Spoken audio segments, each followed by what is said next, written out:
everybody's been talking about this recently, and that is Tower of Fantasy having a no gacha version of the game. It's actually been a thing for a few months, I believe now, in CN. We did a video talking about this, the Warped server that released in China, where they were pulling away from the gacha and going full traditional MMO, I guess.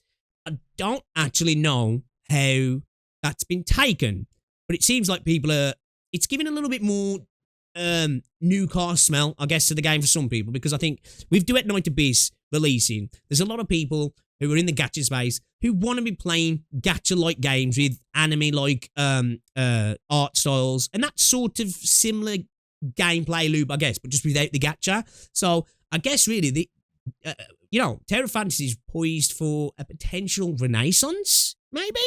And potential renaissance. So let's see what this person's got to say then. This is from Shaon. No gacha warp server breakdown Tower of Fantasy. Now, for somebody who's got 500 subs, this video slapped. So people are obviously interested. So we drop a preemptive like, and yeah, man, let's see what they have to say about the warp server breakdown. Then shall we, guys? Let's go. Video. Perfect World Games has recently let me rewind. What's up, guys? Welcome to the video. Perfect World Games has recently come out and announced the Tower Fantasy Warp server for global, launching on November 25th. For those who don't know what that is, this is a brand new version of Tower Fantasy that removes the gacha system for weapons. They've made premium outfits now grindable. Tower Fantasy is an MMO. Well, it's kind of like it is, right? It is. Yeah, it is. It's more MMO than something like Where Winds Meet, but it's like MMO light is the way I see it, right? But yeah, it is really, technically. Added a trading station, an auction house, life skills, basically a ton of MMO style progression and content. In my last video, we looked at how the reboot server reshaped Tower of Fantasy and what that can mean for the Warp server. So now that it's finally coming to global, and I've been playing the Chinese version for a little over a month, it's time to explore the Warp server's features and discuss what it gets right, what it gets wrong, and whether it could truly succeed. Alright, with that said, let's get into the Warped server. Alright, let's start off with some optimizations. First off, the Warped server launched in China with Tower Fantasy version 5.4. This is where Chinese players have reported a massive improvement in performance with far less to no stuttering across all regions. Global players have begun to echo that sentiment with the launch of 5.4 in late October, noting a optimizations, always great to hear. Again, I did notice sometimes the game could be a little bit jank, especially coming directly from Wuthering Waves into playing it, because if there's one thing you can definitely say positive about Wuthering Waves, it's very polished, right? I actually enjoyed Tower of Fantasy when I played it, but I will admit there was parts where I was like, yeah, this does feel a little bit jank. Considerable upgrade in performance, especially on mobile and PlayStation 5. I can personally attest to that. As a PS5 player, I can now travel around Kylo without the game becoming a PowerPoint presentation. Secondly, Hada Studios did a graphical update for the first region, Asperia, upgrading the foliage, lighting, texture quality, and colors. Oh, that is actually quite major, because the first area is a bit dated now. Oh, yo, I am definitely playing this. I'm definitely playing this now, because that first area, when I played it, I was like, this is looking a little bit long in the tooth now.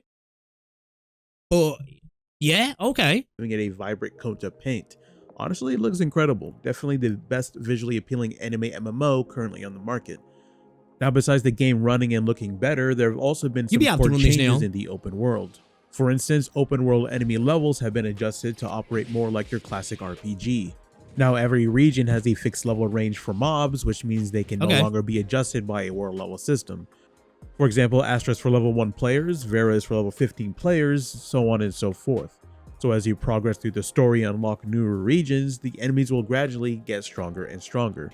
Trust me, I had to learn this the hard way. Quick side note, in case you're wondering why there's a big gap between Astra's and Asperia's level range, even though they share the same open world, that's because the dreaded 4-story skip is still in the game, where you're thrown into the Vera region story without concluding the events of the prologue.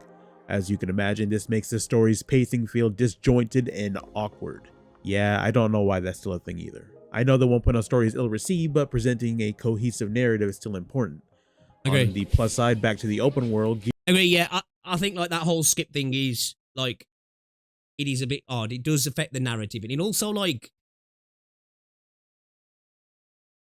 I think it convolutes options sometimes, right? Where like really the the imperative really should be just to like try and tweak those earlier things if they're still going to stick with keeping the game going.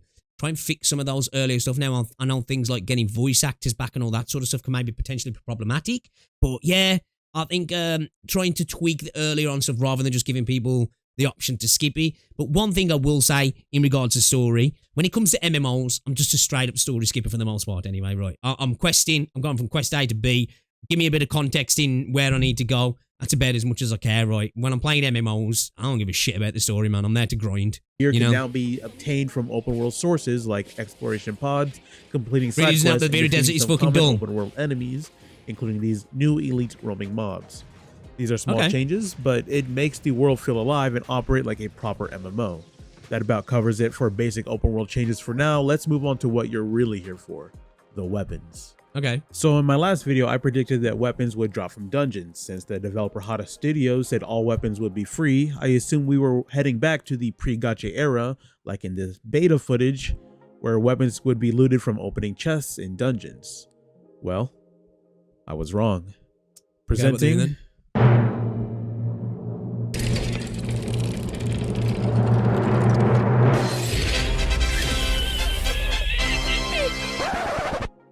Okay, I know what you're thinking, it's gacha, but hear me out, it's actually not.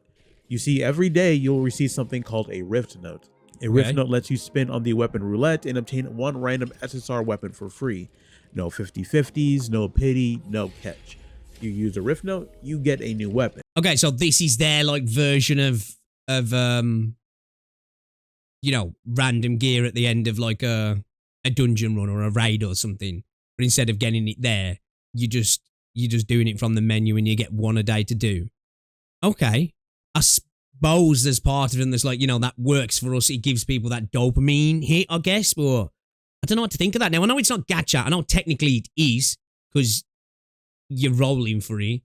But it's not because I'm assuming, can you buy these though? That's the question. Once you've gotten your new weapon, it's removed from the roulette pool, so there isn't a dupe system either. Okay, that's good. There are currently 2 weapon pools, and to gain access to the second batch, you'll have to clear all the weapons from the first one. Additionally, you can craft Rift Notes by combining 100 Rift Note shards, which you primarily earn from killing world bosses, capped at 50 shards per day. That means every day you'll get a free Rift Note. Every 2 days, you can craft an additional one, totaling at 10 free weapons per week.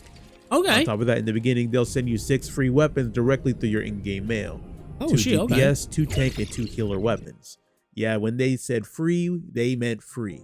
Now, when I first saw this system... Alright, okay. Fears quashed there, I guess. Yeah, man.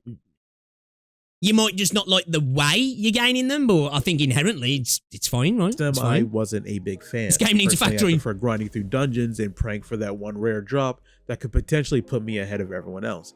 But after playing this for a while, I guess it's fine. I suppose they wanted to bridge the gap between their gacha player base and their new MMO base. Yeah, that's exactly what I'm thinking, right? It gives that endorphin for the gacha gamer who's like, I need to roll. But yeah, I'd rather get my gear at the end of a run, personally.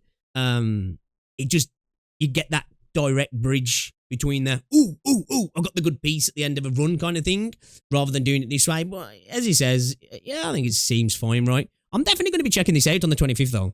It works decently if that was their end goal. Now that is established that Tower Fantasy is no longer a gacha, this means that your damage is no longer dependent on weapon duplicates from a gacha system. Instead, to increase your damage, you'll be grinding for a new material called Resonance Modules. Okay. Resonance Modules are central to increasing your weapon's level. What the fuck does that say? Resonance Module... Readable? What the fuck? And damage. In my last video, I predicted that you could possibly have to upgrade to a plus 15 or plus 20 level cap, similar to other anime MMOs like Dragon Nest or Crystal Vomit. Tradable, is that what it said? I was correct. I couldn't even see that. That just looked gobbledygook to me. I'll let them off on it though. Plus 15 is the upgrade level cap for each weapon. Tradable makes more sense. The higher you level up your weapon, the more resonance modules are needed to reach the next level threshold. To upgrade your weapon, you'll need modules corresponding to your weapon's element. Flame weapons use flame modules, frost weapons use frost modules, you get the picture. And unlike the aforementioned games, there isn't a chance at failing an upgrade. If you have the materials, there is a 100% chance of success. Okay, The catch I like is that that. weapons require a lot of modules, especially beyond the plus 10 upgrade mark. However, typically by plus 7, I'm always happy to hear there's no chance to fail. Again, when we heard about that in Enfield, right? Again, the one specifically connected to the factory farming, I'm fine with. But I can't help but have the PTSD of hearing, wait a minute, I can fail. Because usually in a lot of those games, it's like, well, you can, but we have a solution for crafting fails here. What's it called? It's called this little thing you can get, and it like basically will allow you not to have that happen. And you're like, well, why would you do that? Well, you gotta buy it in the store. You what? Gotta kind of buy it in the store. It's like, damn. 7 or plus 9, your weapon should gain full functionality. Plus 10 and beyond is usually just higher scaling percentage boosts. The weapon dupe advancement effects as well as your matrices effects from the main server are now integrated into your weapon's upgrade levels. So as you level up your weapons, you'll unlock familiar special effects. Okay. The best ways to obtain resonance modules is by killing world bosses, doing void rifts, or by farming a new open world activity called limit break anchor points. Limit break anchor points are portals distributed along the Vera region. Anchor points will spawn in fixed areas in the open world, which can only be discovered through manual exploration. Each portal has a difficulty of 1 star to 3 stars. The higher the stars, the higher the difficulty, the higher the rewards. Makes sense. If you played Tower Fantasy before, you might remember Stargates. Think of anchor points as their spiritual successor. And instead of sending you to an instant scene like Stargates used to, anchor points spawn the mobs and or bosses in the open world. And while only a party of 4 can team up and challenge an anchor point, anyone in the open world can jump in and help you attack the enemies. Unfortunately, people outside the challenging party won't receive any rewards. Loot earned from anchor points can vary from resonance modules, relic shards, hairstyles, outfits, accessories, dance emotes, and mount shards. Earnings won from clearing the anchor points are sent to your personal loot bag. I'm curious to see then how are they monetizing this then, right? I'm not gonna lie, like a lot of these are all cool sounding things, right? Again, personal issue with the way you get weapons. I'd rather just get it at the end of runs, like, you know, well, it's minor at the end of the day. Man, there's a lot of good things here. Again, I said this about Tower of Fantasy before, right? One of the big positives I had to say about the developers were they were not afraid to try new things, because I don't have a massive experience with Tower of Fantasy, right? I can't. You guys could go back through and look at my streams. Like, I did a few streams on the game, right? Did a couple of hours, a good few hours, right? Well, in that, just even in like the first 4 or 5 hours of the game, the amount of different mechanics that they're thrown at you in terms of like traversal and items you could use to move around. There was just so much that, like, you know, outshone like Genshin and Wuthering Waves. Like, I remember making a video where I said, I think in regards to comparing it to Wuthering Waves, I think it does it better. Now, in terms of quality of that movement, that's subjective, that's debatable. But in terms of like the amount of different options you give you, I like the idea that kind of throw stuff at the wall and hope that stuff sticks, and then they go, all right, then we'll use that. I'm here for that. I like that. Item inside your loot bag can only be added to your inventory. And they're obviously not afraid to keep trying new things with this, right? It's good to see. By spending something called extraction points. You have 1,000 extraction points per week, and the more rare the items are in your loot bag, the more extraction points are needed to... I wonder if as well, some of these stuff as well is almost like a test run for potential things they're going to put into NTE. What do you reckon? Transfer it to your inventory. Use them wisely, or you just might miss out on a rare drop.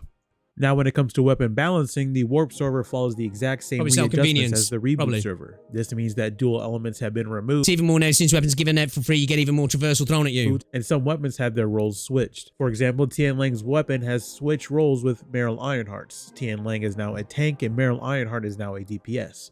Grey Fox also switched with Faisei. Grey Fox is now a damage buffer and Faisei is now a healer. Of course, you still have your 4 roles or classes: Balance, Attacker, Benediction, and Fortitude. Each role has special bonuses activated in team play except for Balance. I'm not sure why, seems like a missed opportunity. For this video, we're going to focus on the Attacker role since that's the only class I was able to test. For team building, the Warp server ditches forced element synergy of the main server. So instead of creating teams around one element type, the Warp server has teams forged around different types of playstyles. There are normal attack builds, dodge attack builds, skill damage builds, hyper... Damn, so is there going to be like more depth to the combat in this then as well? damage bills and discharge damage bills. Each weapon contains a hexagon display mapping out all of its strengths and shortcomings across all its stats. There's shatter, charge, damage boost, total damage, restoration, and survivability. Each stat has a numerical value which determines their proficiency in each field. Below each graph is a brief description on the weapon's playstyle and what type of weapons you should pair it with. In my last video, we explored a normal attack build using Osterada's weapon Hellfire as the main DPS. That was a build in the reboot server, but the same balancing is still applied. So this time we'll take a look at a skill damage build centered around one of my favorite characters, Yan Miao, and her weapon, Equilibrium. Equilibrium, according to its description, is a powerful skill damage type weapon with a Scorching Blade effect. Using normal attacks after releasing skill can deal high damage, making it suitable for pairing with other skill damage oriented weapons. So in order to build our team, we want to focus on supporting both of Equilibrium's strong suits. Firstly, skill damage, since it's a skill damage type weapon, and secondly, normal attack damage, since it states using normal attack damage after releasing a skill can deal high damage. Okay. So in our first slot, we're going to use Grey Fox's weapon, the Witch's Key, a strong skill buffing weapon, and in our third slot, we will equip Antoria's weapon, Requiem, a very powerful normal attack and dodge attack buffing weapon. For your rotation in combat, you want to focus on casting your skills on your buffer weapons first before moving to your main DPS. You start with Requiem, use skill 1 and skill 2, switch over to the Witch's Key, do skill, and then you'll switch over to Equilibrium, cast skill once again, then do an optimized attack pattern consisting of dodge attacks to consume the Scorching Blades, followed by normal attacks until Grey Fox's weapon is off cooldown, rinse and repeat. This is a pure DPS build, but in instances like the Bygone Phantasm, you might want to switch out a buffer unit for a weapon strong in the shield shattering category to take down enemy shields. This includes units like Samir, Yanuo, and a fan favorite King, so yes, King is back on the market again. In 4-player instances, they've also added a new team ultimate attack. This ultimate attack can be activated by completing a random minigame mechanic during a boss fight. This could range from collecting orbs around the field or by simply attacking the boss with a certain damage type. Once it's completed, you hit these F mechanics. and then the team ultimate activates. Is that what it looks like? Okay, alright. Alright, they're doing the Grand Blue thing. Okay. To be honest, it doesn't look or sound that great. It could use some work, but honestly, having a more interactive combat is always a plus. Now, moving on to equipment, I'm happy to report that the progression system has finally been simplified. Honestly, I wouldn't even expect things like that, right? Because, of course, this game's been out for a few years now, right? And I know it's obviously been making money, enough money for them to continue service, can do this, and to go on to making NTE as well, right? But I'm still actually quite impressed by they haven't just gone, right, we're removing gacha and we're leaning a little bit more into the MMO systems that are already there. They're kind of like, they seem like this is genuinely, okay, we're going to actually take this seriously. It's like, I'm looking at it and I'm thinking, I wonder if the testing systems here that they can maybe try and apply to NTE in hoping that that's going to be the next big thing for them. But this genuinely seems like they're actually, you know, they're doing this for, I guess, the love of the game, if you will. You know what I mean? Pardon the pun. But yeah, man, this is cool. Simplified. No more Titan gear, no more supercomputer. Can't see shit. No more. It does have a lot of effects on screen. Gone. You simply have 12 pieces of equipment divided into 8 pieces of basic gear and 4 pieces of raid gear. Equipment now comes with a level requirement, and each tier is available in blue, purple, and gold rarities. Each piece of gear includes base stats along with a few random bonus stats. However, the usual RNG rerolling you would expect from a gacha game has been completely removed.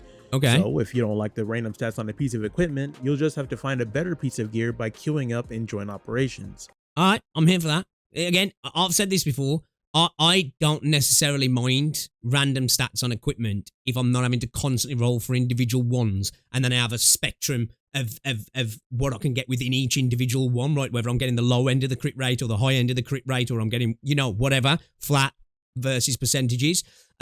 Because are they doing this in NTE now? I can't remember. That when it comes to your gear, there is random substats, right? But I believe you can see the substats on the gear before you start building the gear. So at least you don't waste the time on rolling through gear. Correct me if I'm wrong, right? Correct me if I'm wrong. I think that's the case, right? So yeah. This is a much better system than rolling on substats for me. Joint operations are one of the main ways for you to acquire. Maybe they're testing to see how the monetization system yields. Yeah, potentially. Exactly, Crystal. Yeah, testing's out, right. Again, because we already saw that when they spoke about the monetization in the gacha system in NTE, right, they made a point of saying in that video when they announced that, they even said, we don't know if this is going to work, which I actually was really, to see that transparency is a rare thing, right? So, yeah, maybe that this is a test as well to, if that gacha system really doesn't work, they'll be like, you know what? We've got someone else ready to go kind of thing. The 4-player dungeon is static throughout the week, and then we'll rotate to a new one every Monday. I'm also excited to announce that joint operations are no longer tied to a stamina system. So yes, that means they're infinitely grindable. That said, joint operations still potential for them to follow suit in something like DNA system as well, right? If this works for them and they find the monetization system that can potentially work and that can extrapolate that over into NTE, maybe. Who knows? I'm not expecting that. You don't know though, right? You have 72 vitality in total, and using vitality to open chests increases your odds of obtaining golden gear at the cost of 8 vitality. If you run out, you can still use the open directly option for a lower chance at golden gear. Don't worry, it's still possible to get, as seen in this picture right here. If you end up with basic gear you don't need, you can dismantle it into a material called refined ore, which is used to level up your basic gear pieces. The higher the rarity of the recycled gear, the more refined ore is converted. 8-player raids have also been reworked and now drop raid gear, and instead of being limited to 2 attempts per week, raids so no are weapons, now infinitely grindable too. You get 2 free chances at golden raid gear each week, and once you've used those up, you can keep grinding. You'll just have to work a bit harder for gold drops. Recycling raid gear also works the same way, except it converts into refined carbon, which is used to exclusively enhance. So for the grind freaks here, again, I'm wondering if we're going to see the gassing up of this as we did with DNA, actually. Again, because I do believe, and it's not a bad thing to be hyped about DNA because they removed the gacha. No way it's any different than being hyped about this because they removed the gacha, right? But like, this to me, again, I've already played Terra Fantasy, right? And I played a bit of DNA. This to me, now again, the game has had its issues before, and I'm talking about in terms of gameplay itself. This is something that I think I'd probably have more fun in. OBS just disconnected. My internet was fine, but OBS just disconnected. Same way, except it converts into refined carbon, which is used to exclusively enhance your raid gear. They've also added a brand new layer to gear progression called the Equipment Expansion System. Equipment expansion revolves around uploading expansion packs to your gear to gain special effects. Each piece of equipment can have multiple expansion packs uploaded, but only one can be active at a time. If you equip matching expansion packs across multiple gear slots, you'll unlock set bonuses that enhance their special effects. Think of them as matrices, but directly linked to your equipment instead of your weapons. These effects can range from dealing AoE damage under certain conditions to granting entirely gear farming is going to be a big part of the game then, right? Currently, there are only 2 main ways to obtain expansion packs. Final Trial, an 8-player endgame mode where your team faces a 6-enemy boss rush. Like, this is where you're going to be spending a lot of your time, right? Is gear farming, basically, yeah. Demanding coordination and strong builds. Or Legion Assault, a new guild PvE mode where your guild challenges floors filled with mobs and bosses within a time limit. Up to 16 players can enter at once, and success heavily depends on upgrading your guild skills. What? Hold a minute. He hasn't gone over this, has he, right? Now, we've talked about weapons, upgrading weapons, combat and team building, team ultimate, and equipment. What about characters and stuff? What about characters and stuff? Am I being stupid here? Have I totally glossed over when we spoke about characters and that? Like, what?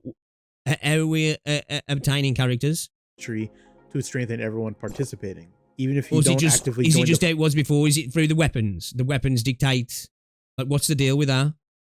What's the changes that have happened in that regard? Do you guys know? Zero, I'm sure you know, right? Because you're the Terra Fantasy aficionado.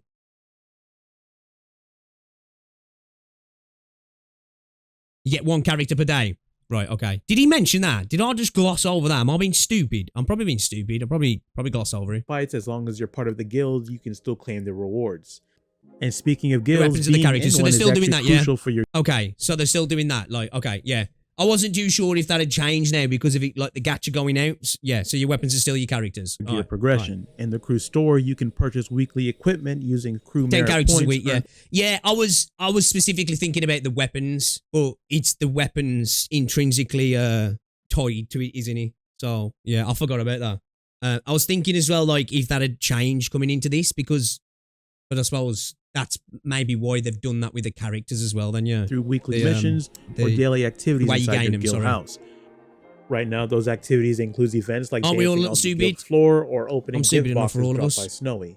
Once you max out your guild house activity points for the day, you'll gain a temporary buff that doubles the blue tier gear drops from... I do remember, like, you could go and shower and stuff in your house and that before, yeah. join operations, which means more refined ore. Of course, grinding dungeons and raids aren't the only way for you to obtain gear. Like in other MMOs, there's also life skills. Life skills are non-combat activities that let the players gather resources and engage with the open world beyond fighting. The life skills in the Warp server are gathering, fishing, cooking, crafting, omnium engineering, and taming. Standard MMO gathering affair, is right? simply where you'll explore land and sea and collect various... I forgot about that as well. I must admit, like, you know, the sea stuff is really cool in Terra Fantasy. Now, I fucking hate fighting in the sea. Like, sometimes it was so jank because obviously you're going from a kind of like flat linear plane to a 360 plane of combat. And like sometimes you'd be trying to fight somebody who was just like off angle to you, and the targeting was just a bit off sometimes. It felt a little bit jank, but it was really fun, the sea stuff was. Materials. Fishing is rather self-explanatory. Gather fish in designated fishing areas and collect meat and scales. Okay. Cooking involves using ingredients to cook meals that grant useful buffs. The next two skills, crafting and omnium engineering, use scaling tables located in Hycros to create basic gear. Crafting is used to forge armor, arm guards, boots, and belts using mechanical parts, while omnium engineering covers the legs, helmets, shoulders, and gloves by combining elemental crystals. Creating equipment through these life skills require blueprints, which can only be looted from joint operations or can be bought from other players. Then the last life skill is taming. Taming is where you'll be domesticating wildlife across different regions by feeding them various types of food before capturing them. Once captured, you'll bring them back to your personal island and raise them with store-bought pet food. Some animals will take longer than others to fully domesticate depending on the taming level required to capture them. Either way, you'll end up slaughtering them for their meat and leather. I was just about to say, oh, this is wholesome, and we're gonna breed them. We're gonna have a little boar family. No, you're gonna chop them up and eat them. Honestly, kind of sad. There's also a chance for your animals to mutate into battle. Like, man, too much like real life, man. Battle pets can participate in the Pokemon battle mode and can earn you exclusive mounts as a reward. Bro, that looks unfair, man. We've got like these horrible looking mutant metallic spiders against this cute looking bird deer creature down here. Like, who done this? This was horrible. It's like when you see people who do fucking mess up videos on YouTube where they'll get like a spider and put it in with like 1,000 fucking ants. Like, bro, what are you doing that for, man? You can only have 2 life skills at a time, so figure out what you want to be and choose your professions wisely. And before you ask, yes, life skills are limited by an energy system. I know this will turn people off, but given how much there is to do in the MMO server, trust me, there's a lot.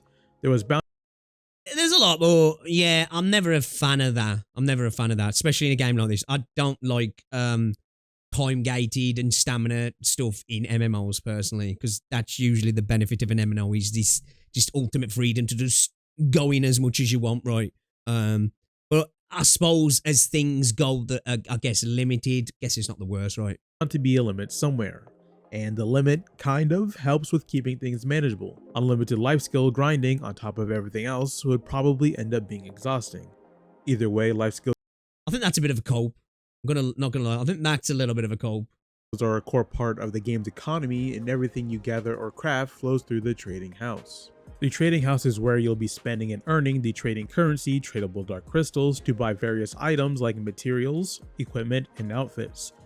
Tradable dark crystals are best obtained by selling materials earned through your life skills or by completing commissions from this NPC in Hycros named Howard. These commissions will require you to complete bounties by submitting 3 materials of a random quantity. Okay. 2 submissions will be linked to your life skills, with 1 being unrelated. You'll have to find the unrelated materials or buy them from the trading house to try to turn a profit. It's important to save up your tradable dark crystals because you'll eventually want to participate in the auction house. The auction house is filled with a bunch of rare items dropped from world bosses that you can bid for against other players.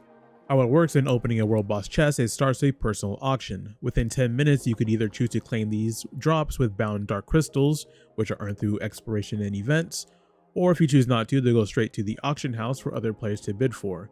The rarest items like gold resonance modules, mounts, and outfits are present on the auction house, and the bidding will end at midnight. It's a competitive market, so if you want to avoid the PvP, you can always buy the item at a fixed price at a huge markup. Not recommended, but it's an option. This outfit I've been wearing throughout the course of this video is competitive buying and bartering, something I bought off the auction house. It takes 10 outfit shards to unlock an outfit, so with each shard being around 115 dark crystals, I got it for a little over 1000 DC, which I earned by selling materials from life skills. Normally in the gacha server, this outfit would only be obtainable by getting brevet. Okay, so that there for me is where like the limitation on the life skills, I think it's a cop to say it's cool because like obviously it's connected to this stuff, right? Which yeah, I get now I see why that's there, right? But I still, you know, just let me grind, man. But I understand staggering grind sometimes. It creates retention at the end of the day, right? That's what it's for. To A3, which is for dupes, which can easily be over 30,000 dark crystals. Honestly, it's surprisingly a decent economic system. Everything in the warp server can be earned, traded, or crafted by players themselves. Okay, healthy rarity and healthy burnout. Out of the way, let's address. I think rarity is probably a fair point. I suppose it's subjective in it. Burnout. Maybe I can see that, but yeah, I see that more of a cult. Well, I think you're fair on the rarity. Yeah. The elephant in the room is the warp server pay to win. Honestly, that's not really a simple yes or no question. Pay to win isn't a binary concept. It realistically exists on a spectrum. And to figure out where the warp server lands on that spectrum, we need to take a closer look at its monetization. And from there, you can decide for yourself. When it comes to monetization, you have the standard $5 monthly pass. This will give you daily resonance modules and a small amount of both tradable and bound dark crystals every day you log in. Then there's a $15 battle pass, which gives you tradable dark crystals and resonance modules. This pass can be upgraded to a $20 advanced pass to include a mount and some chat box accessories if you care about that. You can also top up and get tradable dark crystals and Tanium. Tanium is a premium currency used for this gacha wheel that can give you random outfits that you can sell on the trading house. There's also a gacha wheel for a smart servant who can fight alongside you. I'm not sure how powerful she is, but I've heard she's kind of bad. She's also unlockable through world boss drops, but it takes 100 very rare shards to get her, so realistically not possible to get her for free, at least not anytime soon. So if your definition of pay to win is strict and spending money for any type of advantage is considered pay to win, then yes, the warp server would be pay to win, but so would every MMO on the market. Yeah. I mean, even RuneScape, which I think is... I was just about to say that there. If you're playing an MMO, there's convenience you can pay for or potentially improvements for your account, right? It's just about how harsh and how much they affect the day-to-day play, right? But yeah, I don't see those as major issues. Depends on how impactful they are, but yeah. The best MMO of all time. You can even buy in-game currency with real-life money via the bond system. Unfortunately, it's just the current state of the live service model, and Tower of Fantasy is no exception. I would say on a pay-to-win spectrum, the warp server lands itself somewhere around pay-to-skip, also known as pay-for-convenience. Yeah, you go, yeah. Yeah, I agree. That's kind of where most MMOs do. You do get like the boosts look as well. You can pay for pay, but they tend to usually hang around that pay to skip, pay for boost kind of area, don't they? Because to be fair, for the most part, pay for style, it works sometimes, right? But I think most games don't manage to make that a profitable system, or at least a system that's profitable enough to incentivize this level of you know, change to a game, because there's a drastic amount of changes here, right? In this version of Tower of Fantasy, which I think's kind of impressive. Yeah, I'd have no issues with this sort of stuff. A lot of people don't consider pay for convenience as pay to win because you're paying for things you can normally grind for, but it's completely understandable if this is a... I think some people would look at it in the sense that, like, almost sometimes it's like either a grind's inflated or potentially it's the creation of problems to sell you the solution. it just depends on how big those problems are, aren't they? And how expensive the solution is as well, right? Negative for you.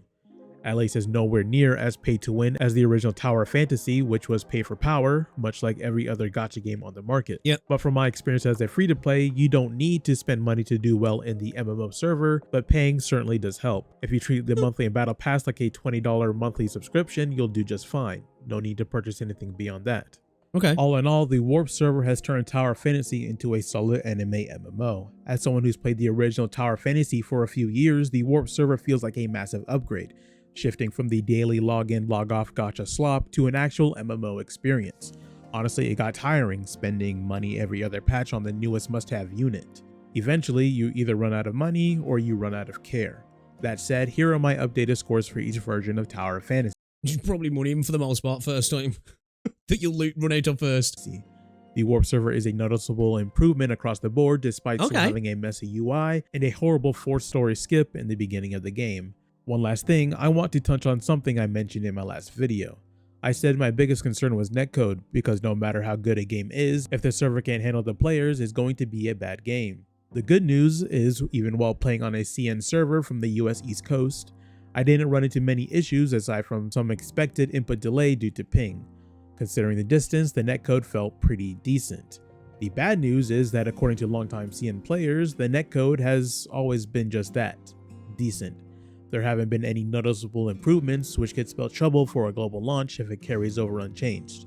But now I'm curious what you guys think. Are you guys excited for the... Yeah, that's where problems come in, because obviously global tend to be playing across vast differences, EU with an NI and all that sort of stuff, unless I wouldn't imagine they go down a route of, I don't know, actually I don't know. But yeah, you don't have the benefit of just being in one domestic region, do you, to deal with Warp server. And the more players, the more issues. Before, will you be jumping back in for a new launch? Let me yeah, know man, your I'm thoughts gonna give it in a the go. comments below. I'm gonna try it out. To like and subscribe if you enjoyed the video. And with that said, I will see you guys later, and peace out. You know what? I'm gonna give it a go. I actually was somebody who somewhat enjoyed Tower of Fantasy when I played it, right? Again, I didn't play massive amounts, right? You know, first couple of acts I ended up on that desert planet, did the underwater stuff, went to, Mirrororium or whatever it's called, the light mirror city. I did a decent amount of questing and stuff. And as I say, what I played of it, I had fun. I definitely think there was positives that I think I liked how much they tried to do. Now, everything didn't work, but I'm okay with that. But, yeah, I think there's a lot of positive changes there. And I'm you know what? I'm going to play it on the 25th. I'm going to give it a go. If I stream it, it'll be a different thing. I don't know. Maybe we'll make it in the evening stream, or I'll just play it offline. I'm definitely willing to give it a go. I'm always up to see companies try to either revamp or rework stuff, right? It shows that whatever you want to say about, you know, rampant power creep, pay to win, gacha slop, game trash over the years for Tower of Fantasy, which have all been aimed at the game, the fact that they're doing this all the while they're working on a new game, you know what? I'm going to commend it. And I think with NTE as well, Hodder have attempted to be transparent, right? So I think as long as they're transparent and, you know, they're giving it, what is it, a college try, as the Yanks would say, I'm willing to try it out, man. I'm willing to try it out. So yeah, we'll see what it's saying anyway. We'll see what it's saying.